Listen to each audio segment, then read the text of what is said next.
Bismillahirrahmanirrahim. Assalamualaikum warahmatullahi wabarakatuh. Alhamdulillahirabbil alamin. Pada kesempatan saat ini kita melanjutkan pembahasan kita kaitannya dengan bagaimana Muhammadiyah sebagai sebuah gerakan dakwah. Dan pada kesempatan kali ini kita akan membahas bagaimana strategi serta model dakwah Muhammadiyah, khususnya lebih spesifik yang menjadi tantangan adalah di akar rumput, artinya adalah di cabang dan ranting Muhammadiyah. Pada pembahasan yang lalu tentu teman-teman sudah memahami bagaimana Muhammadiyah secara graduasi strukturnya, itu dimulai dari pusat, kemudian wilayah, daerah, cabang, dan ranting. Nah, yang menjadi titik tekan memang akar rumputnya, artinya dakwah di akar rumput dalam pembinaan umat sehingga bisa langsung dirasakan. Dan bagaimana strategi dan modelnya. Nah, pada kesempatan kali ini kita akan bahas itu sehingga nanti bisa mendapatkan gambaran secara langsung, dan mudah-mudahan nanti teman-teman mahasiswa juga saya pinta untuk terjun ke lapangan secara langsung untuk melakukan konfirmasi atau setidaknya ya melihatlah secara langsung agar bisa merasakan bagaimana Muhammadiyah sebagai sebuah gerakan dakwah khususnya di akar rumput. Apakah Muhammadiyah dakwahnya bisa dirasakan oleh masyarakat di paling bawah atau tidak, dan itu menjadi tantangan terbesar. Teman-teman yang berbahagia, saya awali saja materi saya kaitannya dengan strategi dan model dakwahnya Muhammadiyah. Model dakwah Muhammadiyah. Nah, bagaimana pembinaan umat di tingkat cabang, di tingkat ranting itu ada beberapa prinsip penting ya, sehingga kemudian bisa dirasakan bagaimana Muhammadiyah sebagai sebuah gerakan Islam, maka pembinaan umat yang di akar rumput itu harus berdimensi Islami, Artinya adalah ya sesuai dengan ajaran Islam yang notabene adalah sebagai sebuah gerakan Islam ya Muhammadiyah. Jadi gagasannya harus Islami. Kemudian yang kedua adalah harus manusiawi, artinya bernilai kemanusiaan. Nanti sebetulnya juga sudah dibahas ya bagaimana identitas Muhammadiyah secara ideologis yang tertuang juga dalam muqaddimah anggaran dasarnya, kepribadiannya, bahwa pembinaan umat Muhammadiyah sebagai ciri gerakan dakwahnya adalah harus mengedepankan aspek tidak saja hanya sekedar Islami, tapi juga ada aspek manusiawinya, bernilai kemanusiaan, dan harus urgen. Artinya urgen di sini adalah bukan hal-hal yang mengarah pada kesia-siaan apalagi negatif, dan mengarah pada ya filantropi, artinya bagus, saya menyebutnya di sini adalah menolong sesama, sehingga kemudian dalam rangka untuk mengangkat harkat dan martabat manusia mulia. Ada prinsip-prinsip penting yang saya nilai sebagai bagian dari gagasan pembinaan umat atau dakwah Muhammadiyah. Harus berdimensi Islam gagasannya, harus berdimensi sosial dalam arti kemanusiaan, harus urgen, membawa kemaslahatan. Aspeknya adalah prinsip untuk membangun kebersamaan dan membantu kemudian dalam rangka mengangkat harkat dan martabat manusia. Ada amanah penting ya di Muktamar 45-46 terakhir, 45-46 terakhir di Makassar, kemudian 45 berapa waktu lalu di Jogja, kemudian meminta titik poin kita di Muhammadiyah untuk bisa benar-benar memperhatikan apa yang kita sebut dengan cabang dan ranting. Ya memang nanti saya ingin menyebutkan bahwa cabang dan ranting ini sebagai ujung tombak, bahkan tidak saja ujung tombak ya, tapi ujung tombok ya. Nah, amanat Muktamar menyebutkan bahwa menghidupkan cabang dan ranting yang non-aktif itu menjadi sangat penting. Juga menghidupkan program GJDJ di cabang dan ranting, itu juga penting. Kemudian meningkatkan pembinaan anggota, meningkatkan pengelolaan amal usaha, meningkatkan koordinasi internal perserikatan, atau menjalin hubungan baik dengan organisasi lain. Sebetulnya ini ya pointer-pointer penting ya dalam amanat muktamar ya. Menghidupkan cabang dan ranting.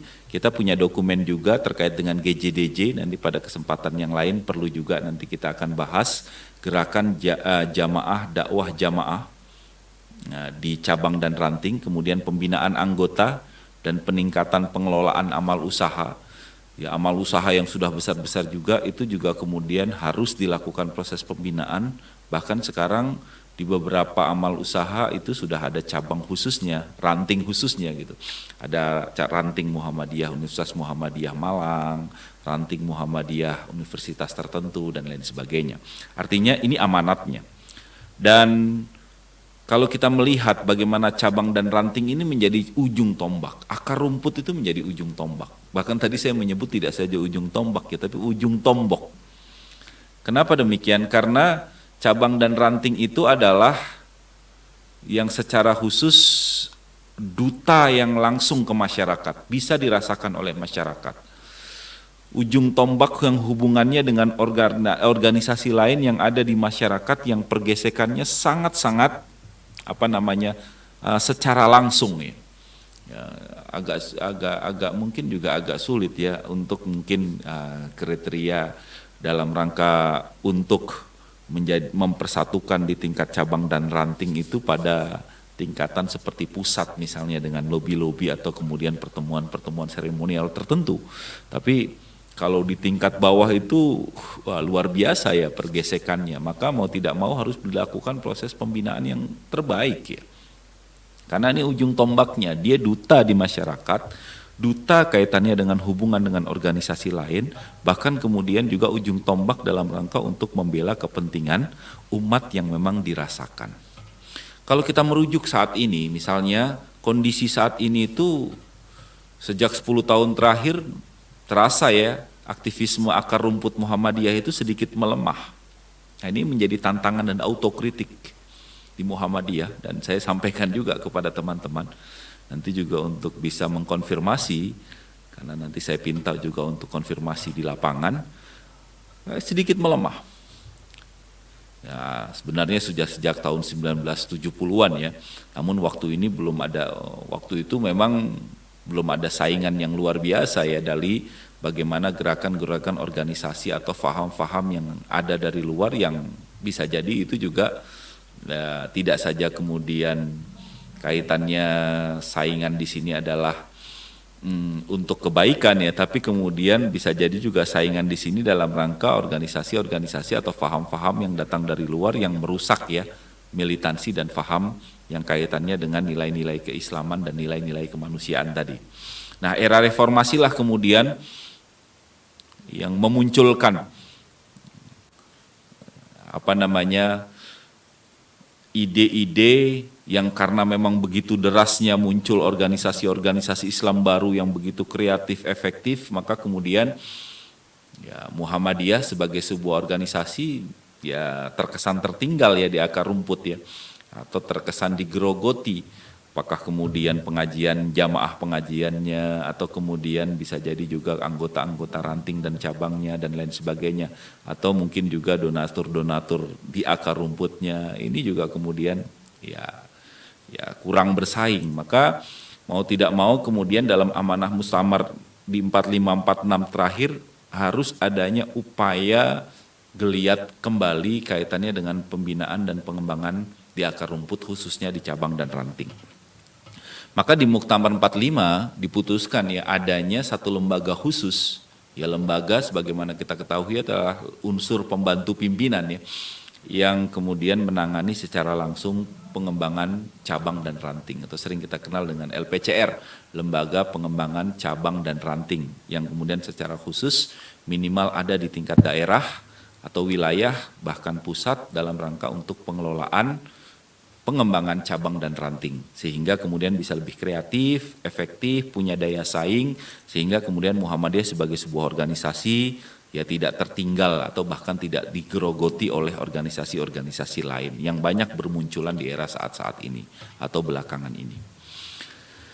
Kalau kita melihat ya lebih jauh bagaimana kondisi akar rumput pada saat ini, ya kita melihat ya pendidikan rendah, ya banyak Ya semangat-semangat sebetulnya karena pendidikan rendah kemudian di akar rumput atau di pedesaan-pedesaan tadi malah kemudian tidak saja organisasi lain ya yang kemudian menggerogoti Muhammadiyah atau menyaingi Muhammadiyah, tapi juga bisa jadi faham atau agama lain, upaya kristenisasi, upaya kaitannya dengan pemelencengan ajaran agama dan lain sebagainya itu juga bermunculan karena memang kondisinya pendidikan rendah, tingkat kesehatan rendah. Kemiskinan itu tidak saja secara kultural tapi juga secara struktural. Jadi tidak tersedia akses informasi, ekonomi, kesehatan, pendidikan, apalagi sistem politik.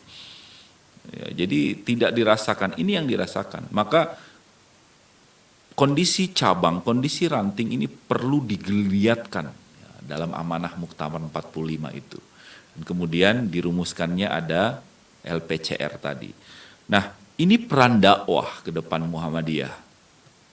Jadi ini peran dakwah ke depan Muhammadiyah di akar rumput tadi. Kenapa? Kalau kita urai saja permasalahan di tingkat rumput tadi, aspek kaitannya dengan pendidikan misalnya. Kalau aspek pendidikan memang secara khusus ya kekurangan SDM yang berkualitas, ulama, mubalik, guru, tenaga terampil, penggerak sangat minim. Saya teringat kebetulan saya di Madrasah Muallimin Muhammadiyah ketika Ramadan itu kita sampai memang harus mengirim anak-anak kita itu ke cabang dan ranting tempat yang setidaknya terpencil atau terluar atau bahkan kemudian masih krisis kader yang kita nilai ya kurang ulama, kurang kaitannya dengan penggerak motivator untuk menggerakkan akar rumput tadi. Ya memang kenyataannya memang kekurangan SDM tadi, maka banyak ya upaya sinergi Muhammadiyah di lintas majelis dan lembaga dalam rangka untuk bagaimana menciptakan ulama, tenaga terampil dan penggerak di akar rumput tadi. Kemudian kekurangan sarana prasarana, informasi, transportasi, komunikasi, termasuk juga di dalamnya adalah lembaga pemberdayaan masyarakat. Ini juga menjadi tantangan tersendiri. Pada amanah Muktamar 45-46 harus majelis-majelisnya harus bersinergi dengan baik sehingga kemudian melakukan upaya ya, pengembangan dakwah di akar rumput. Ya, saat ini bisa kita rasakan ya bagaimana kerjasama dari antar majelis karena ada majelis pemberdayaan masyarakat, ada lazismu kemudian mengatur ya kita menyebut ada trilogi penting. Bagaimana penanggulangan bencana, bagaimana pemberdayaan masyarakat, termasuk juga di dalamnya adalah gerakan filantropi. Ya, gerakan filantropi melalui lazismu itu juga banyak nanti bisa kita juga bicarakan. Adanya terobosan-terobosan baru yang kaitannya bisa dirasakan oleh masyarakat secara langsung, khususnya di akar rumput dan khususnya di masyarakat-masyarakat pedalaman, terluar, terdalam, dan lain sebagainya. Dan terkhusus lagi adalah pendanaan, ini juga menjadi permasalahan yang sangat penting. Kemudian sebetulnya potensinya luar biasa ya, kalau kita lihat penduduknya banyak, generasi mudanya juga banyak, ada pimpinan yang tradisional yang biasanya juga punya karisma, bahkan di kota-kota tuh ya ulet, kemudian menderita, terbias dan lain sebagainya, tidak malu. Itu juga menjadi hal yang sangat penting. Ini potensinya. Maka bagaimana strategi dakwahnya? Nah, strategi dakwahnya adalah yang pertama adalah menguatkan SDM. Itu penting. Nanti kita bisa diskusikan ke depan, mendatangkan SDM dari luar, ya sebagai contoh Muallimin atau mungkin sekarang kampus-kampus melalui sekarang ada ya KKN yang secara spesifik kaitannya dengan Muhammadiyah yang kemudian diatur sesuai dengan peta dakwah Muhammadiyah. Pengiriman SDM, pelatihan, melakukan upaya kemitraan dan lain sebagainya sehingga kemudian bisa geliat ya dakwah di situ. Tentu dengan juga adanya pengembangan jaringan dakwah serta kerjasama. Kemudian yang kedua bisa jadi juga kaitannya dengan membangun akses transportasi. Membangun sarana komunikasi, membangun sarana-sarana lain yang kemudian bisa jadi ini ya minimal dibangun jaringan dan kerjasama dengan pemerintah lokal misalnya. Atau kemudian dilakukan upaya kaitannya dengan kegiatan-kegiatan tertentu dalam rangka untuk menggeliatkan aspek yang kaitannya dengan sarana prasarana. Atau kemudian bisa jadi juga Strategi dakwahnya ya tentu seperti halnya seperti biasa, menggeliatkan pengajian dalam rangka penggalangan donatur dan dana, penggalangan wakaf, ZIS, kemudian kemitraan tertentu, dan kemudian juga interaksi dengan ya pemerintah setempat dan lain sebagainya. Ini yang penting. Ada strategi-strategi yang kaitannya dengan tidak saja hanya sekedar hanya ceramah, tapi ada aspek-aspek tertentu yang mungkin harus dilakukan di akar rumput sehingga menjadi solusi. Maka akhirnya saya akan menyebut sebetulnya modelnya adalah dakwah bil hal, ini menjadi ciri penting. Dakwah bil amal, kita lakukan upaya mengamalkan apa yang kemudian menjadi identitas Muhammadiyah sebagai dakwah yang praksis, membentuk jamaah, membangun sebuah kemandirian, kemudian melakukan upaya keterampilan dan kemudian pelatihan-pelatihan dan berkoneksi atau bekerja sama dengan lembaga-lembaga internal Muhammadiyah sehingga kemudian akan menggeliat dengan baik. Dengan berbagai kegiatan ya, apakah industri, pertanian, perikanan, termasuk juga mungkin juga wisata, usaha, atau mungkin keterampilan-keterampilan yang lain. Saya pikir ini ya yang saya juga singkat untuk menyampaikan. Yang pertama kaitannya dengan bagaimana Muhammadiyah sebagai sebuah gerakan dakwah, kritiknya jangan sampai kemudian hanya sekedar sebagai sebuah gerakan dakwah yang elit, tapi gerakan dakwah yang harus bisa dirasakan di akar rumput. Autokritiknya adalah Muhammadiyah sedikit melemah, direspon oleh Muktamar Muhammadiyah 4546 untuk menggeliatkan kembali dengan kemudian dalam nomenklatur strukturnya mendirikan lembaga pengembangan cabang dan ranting. Dianalisis, dibuat pemetaan, dan kemudian diatur bagaimana strategi dan langkah dakwah sehingga kemudian bisa benar-benar dirasakan oleh masyarakat sekitarnya. Terima kasih, mudah-mudahan ini menjadi pemantik diskusi kita, pemantik untuk bisa kita dan mungkin juga teman-teman bisa menyampaikan argumentasi dan kritiknya sehingga kemudian Muhammadiyah sebagai sebuah organisasi yang identitasnya terbuka, menerima kritik untuk kemajuan, bisa berjalan dengan baik. Dan Muhammadiyah yang memiliki cita terwujudnya masyarakat Islam sebenar-benarnya bisa terrealisasi dengan sebaik-baiknya. Terima kasih. Billahi taufiq wal hidayah. Assalamualaikum warahmatullahi wabarakatuh.